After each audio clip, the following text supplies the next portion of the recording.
Atoms और molecules में क्या कोरिलेशन होता है और किसी मॉलिक्यूल की एटॉमिसिटी से आप क्या समझते हो। नमस्ते, मेरा नाम दीप दलाल है और इस लेक्चर में हम इन्हीं प्रश्नों के उत्तर खोजने की कोशिश करेंगे।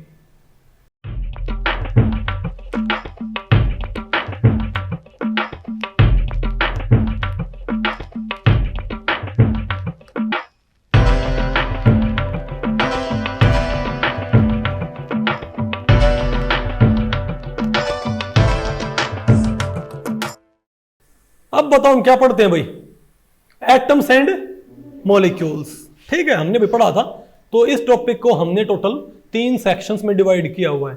पहले हम क्या पढ़ेंगे, बेसिक आइडिया ऑफ एटम, फिर हम क्या पढ़े, कॉन्सेप्ट ऑफ मॉलिक्यूल, फिर हम क्या पढ़ेंगे, एटॉमिसिटी ऑफ ए मॉलिक्यूल। तो पहले भी मैंने आपको बताया था, देखो दुनिया में हर एक मैटर आपको पता है, ये भाई ये चौक भी मैटर है, ये बोर्ड भी मैटर है, ये लैपटॉप भी मैटर है, इजंट इट। कोई भी चीज जो जगह घेरे हुई है क्या होती है, मैटर। अगर आप उसको जूम करते जाओगे तो आपको पता लगेगा उसके अंदर बहुत छोटे छोटे कण हैं, बहुत छोटे छोटे क्या हैं, पार्टिकल्स।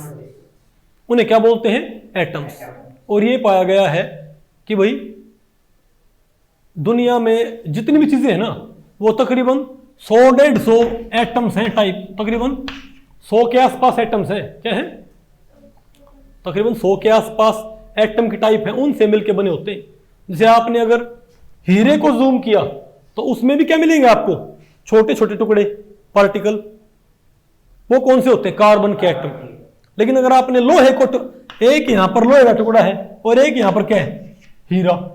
आप जूम हीरे को भी करो और जूम आप लोहे को भी करो तो क्या क्या मिलेगा आपको, छोटे पार्टिकल यहां में आपको मिलेंगे, यहां पर आप क्या मिलेंगे, इंडिविजिबल पार्टिकल, कि उनको और तोड़ा ना जा सके। समझे बात। फिलहाल आप एटम को मानो इंडिविजिबल, किसको और, हालांकि एटम को भी तोड़ा जा सकता है लेकिन वो आपका आगे आएगा। ठीक है, आप इसको ऐसे मानो, आप हीरे का एक टुकड़ा लो, उसके 2 कर दो, फिर 4 कर दो, फिर 8 कर दो, फिर 16 कर दो, ऐसे तोड़ते जाओ तो लास्ट में आपको क्या मिलेगा, एक सबसे छोटा टुकड़ा, उसे हम क्या बोलेंगे, एटम, फिलहाल के लिए। ओके, तो सिमिलर बात इसके लिए होगा आयरन के लिए। लेकिन ये पाया गया कि इसका सबसे छोटा टुकड़ा इसके सबसे छोटे टुकड़े से क्या होता है, डिफरेंट होता है ना। तो हमने पाया भाई कि एटम से मिलकर, ये बना है एटम से मिलके, लेकिन इसका एटम इसके एटम से क्या होता है, अलग होता है। तो मैंने आपको बताया था ना, अलग अलग मैटर अलग अलग क्यों नजर आते हैं, क्योंकि उनको बनाने वाले एटम्स क्या होते हैं, लोहा और हीरा अलग अलग क्यों दिखते हैं हमको, उनकी शक्ल, उनका रंग रूप, भाई क्यों ऐसा नजर आता हमको, बताओ। क्योंकि उनको बनाने वाले एटम क्या है, अलग अलग नेचर के हैं। समझ गए बात। या तो एटम्स का नेचर अलग हो, अलग अलग मैटर अलग अलग क्यों नजर आते हैं। ये लैपटॉप अलग नजर आएगा इस शर्ट के कपड़े से, ये बोर्ड का मैटर अलग नजर आ रहा है आपको। उसकी वजह क्या होती है, क्योंकि अलग अलग मैटर जो होते हैं उनको बनाने वाले एटम्स क्या होते हैं, अलग अलग। अगर उनको बनाने वाले एटम्स अलग अलग नहीं है तो उन एटम्स का जो तरीका होता है रहने का, जुड़ने का आपस में, वो तरीका क्या होता है, अलग। जैसे अगर आपने डायमंड को आपने जूम किया तो उसमें वैसे ही एटम मिलेंगे जो आपने हीरे को जूम किया। हीरे को जूम करने पर भी वही एटम मिलता है और डायमंड को जूम करने पर भी, लेकिन उनकी शक्ल क्या है, उनकी अलग अलग है ना। उसकी वजह क्या होती है, एटम बेशक एक टाइप के हैं, आपको एटम एक से तब भी अलग अलग कैसे होगी, क्योंकि डायमंड में, हीरे में वही एटम के रहने का तरीका अलग होता है और ग्रेफाइट में उसी एटम के रहने का तरीका, मैंने आयरन बोल दिया क्या, डायमंड और ग्रेफाइट में रहने का तरीका क्या होता है, डायमंड चमकता है, ग्रेफाइट क्या होता है, जो पेंसिल का नहीं होता ये ब्लैक, बात आपको पहले पड़ गई। तो ये क्या होता है, तुम समझ गए ना, व्हाट इज एटम। अलग अलग तरह के एटम जुड़ के क्या बनाते हैं, मैटर। अलग अलग मैटर अलग अलग क्यों नजर आते हैं, क्योंकि उनको बनाने वाले या तो एटम्स अलग होते हैं, या तो एटम्स अलग होंगे बनाने वाले, या उन एटम्स के रहने का तरीका क्या होगा, अलग होगा। वो एटम्स का आपस में जुड़ने का तरीका क्या होता है, अलग होता है। ठीक है बात। जैसे हमारे पास 3 मैटर होते हैं, मैंने आपको बताया था ना, O2 और O3। इसकी प्रॉपर्टी, ये मैटर अलग होगा, इस मैटर की प्रॉपर्टी अलग होती है, इस मैटर की प्रॉपर्टी, इसमें की प्रॉपर्टी क्या अलग। हालांकि एटम इसमें भी क्या है, ऑक्सीजन के, यहां भी क्या ऑक्सीजन, यहां भी क्या ऑक्सीजन के, लेकिन ये मैटर कैसे बना हुआ है, ऑक्सीजन के इंडिविजुअल एटम से। इसमें क्या है, ऑक्सीजन के 2 एटम जुड़ के क्या बनाते हैं, एक टुकड़ा, और टुकड़ा, नहीं मतलब को पल्ले पड़ी, और यहां पर क्या ऑक्सीजन की। ठीक है, अब थोड़ा हम बात करते हैं एटम का, आपको पता लग गया।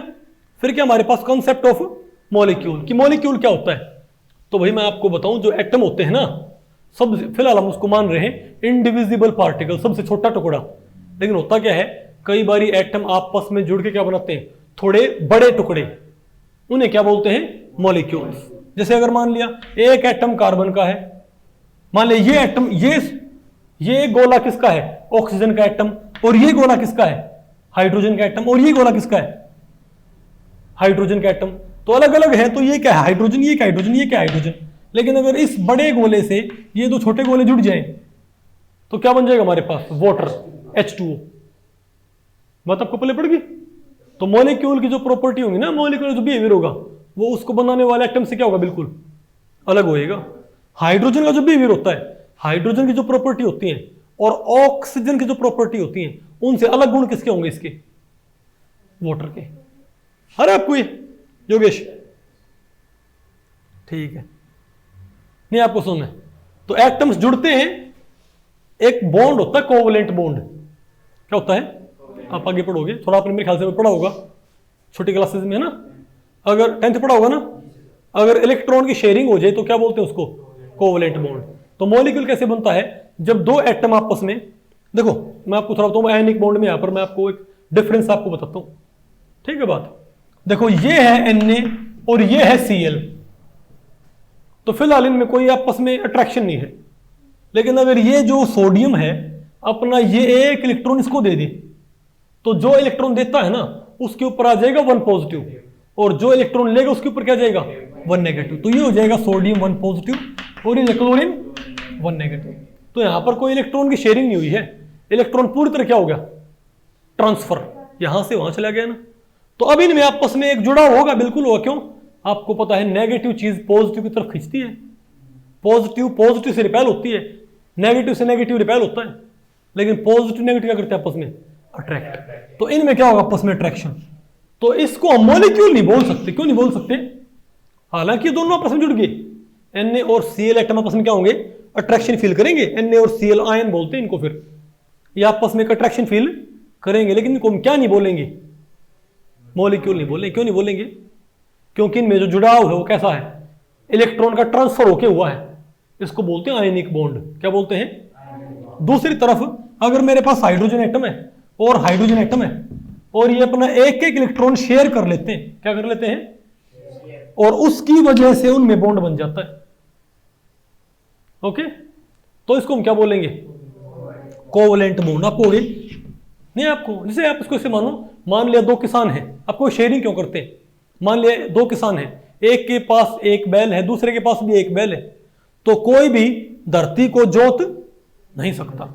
तो एक दिन वो उसका बैल ले जाए, एक दिन वो उसका बैल ले जाए। इसको बोलते हैं अपनी देसी जुबान में डंगवारा। क्या बोलते हैं, डंगवारा, शेयरिंग। तो बैलों की वो शेयरिंग कर लेंगे, दोनों का काम चल जाएगा ना। तो इसने अपना इलेक्ट्रॉन शेयर कर लिया, इसके भी दो हो गए, इसके भी क्या हो गए, दो, इनका इसका काम चलेगा। बात आपको पहले पड़ेगी।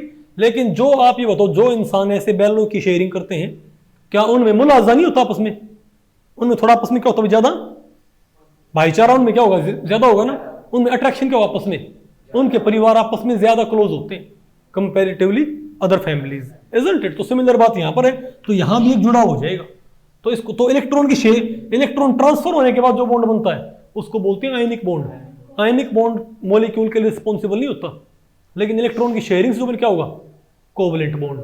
तो इससे क्या बने, मॉलिक्यूल। तो कई बार क्या होता है, एटम क्या करते हैं आपस में इलेक्ट्रॉन्स की शेयरिंग करके क्या बना लेते हैं, मॉलिक्यूल। जैसे आपका क्या, carbon dioxide, covalent bond से। आगे आपको ये, तो कौन कौन से मॉलिक्यूल हो गए, CO2, ये भी एक मॉलिक्यूल है। अच्छा, अगर जो एटम जुड़ के मॉलिक्यूल बना रहे हैं वो एटम एक से हैं, तो हम क्या बोलते हैं, ये मॉलिक्यूल किसका है, एलिमेंट का। फॉर एग्जांपल अगर मान लिया H2, तो दो हाइड्रोजन एटम जुड़ गए आपस में, तो हम क्या बोलेंगे, मॉलिक्यूल तो है ये, लेकिन ये मॉलिक्यूल क्या होगा, एलिमेंट का मॉलिक्यूल। ओके, या O2, ये भी क्या है, मॉलिक्यूल ऑफ एलिमेंट। या मान लिया 3 ऑक्सीजन एटम जुड़ के क्या बना लें, एक मॉलिक्यूल, तो हम क्या बोलेंगे, मॉलिक्यूल ऑफ एलिमेंट। लेकिन अगर मॉलिक्यूल बनाते हुए एक से ज्यादा तरह के एटम हो तो हम क्या बोलेंगे उसको, मॉलिक्यूल ऑफ कंपाउंड। जैसे कि कार्बन डाइऑक्साइड, देखो ये भी एक मॉलिक्यूल, लेकिन इसको बनाने के लिए दो तरह के एटम लगे हैं, कार्बन के और ऑक्सीजन के। H2O क्या है, H2O का मॉलिक्यूल किसका है, कंपाउंड का है कि किसका है, वो एलिमेंट का है, कंपाउंड का। वेरी गुड, बहुत अच्छे भाई, आप समझ रहे हो। उसके बाद क्या होता है हमारे पास, एटोमिसिटी ऑफ ए मॉलिक्यूल। अब मैं आपको पढ़ाऊंगा कि किसी मॉलिक्यूल की एटोमिसिटी क्या होती है, ठीक है। जब एक बारी मॉलिक्यूल बन जाए ना, तो आप ये देखो किसी मॉलिक्यूल में कितने एटम मिले हैं टोटल, क्या total number of atoms in A molecule is called its atomicity. जैसे अगर मैं पूछूं H2O में कितने एटम लगे बताओ, 3 एटम, 2 तो है हाइड्रोजन और 1 है ऑक्सीजन, तो बोलेंगे इसको 3 इसकी एटोमिसिटी है। अगर मैं बात करूं O3 मॉलिक्यूल की एटोमिसिटी क्या है, हाँ बेटा नितिका, वेरी गुड। P4 एक मॉलिक्यूल होता है फास्फोरस, फास्फोरस यानी जो ये जो सीख होती हैं, तीली होती है, इनके सामने लगा होता है, तो फास्फोरस के बताओ भाई इस मॉलिक्यूल में कितने हैं, 4 है, तो उसकी एटोमिसिटी क्या है, 4 है, ठीक है।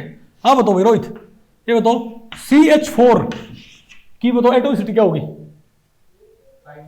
वेरी गुड, बहुत अच्छे नितिका। हाँ बताओ बेटा, SO2 की एटोमिसिटी क्या होगी, 3 होगी पक्का, वंशु। C6H6 की एटोमिसिटी क्या होगी, 12, वेरी गुड, बहुत बढ़िया। बताओ अब इसके ऊपर क्वेश्चन पढ़ो आप, what is the atomicity of benzene molecule. अब मैं आपको बताऊं भाई बेंजीन क्या होता है, C6H6 फॉर्मूला होता है बेंजीन का, तो बताओ क्या है इसकी एटोमिसिटी, 12। तो कौन सा ऑप्शन आ गया बताओ, ऐसे क्वेश्चन आते हुए 2 6 12 4 12 आ गया ना। फिर क्या है, which of the following molecule has an atomicity of 4, ये बताओ इनमें से 4 एटोमिसिटी किसकी है, कहता P4 की, S8 की, CH4 की, BeCl2 की। भाई इसकी क्या है 3, 1 बेरिलियम 2 क्लोरीन, इसकी क्या है 5, इसकी 8, इसकी 4 है। आ गया आपको ये पक्का। तो भाई इस लेक्चर में इतना ही। अगर इस लेक्चर के बारे में आपके कुछ प्रश्न या सुझाव हैं तो आप मुझे नीचे कमेंट सेक्शन में पूछ सकते हैं, मैं उनके उत्तर देने की पूरी कोशिश करूंगा। तो भी ठीक है, मिलते हैं अगले लेक्चर में, तब तक के लिए नमस्ते।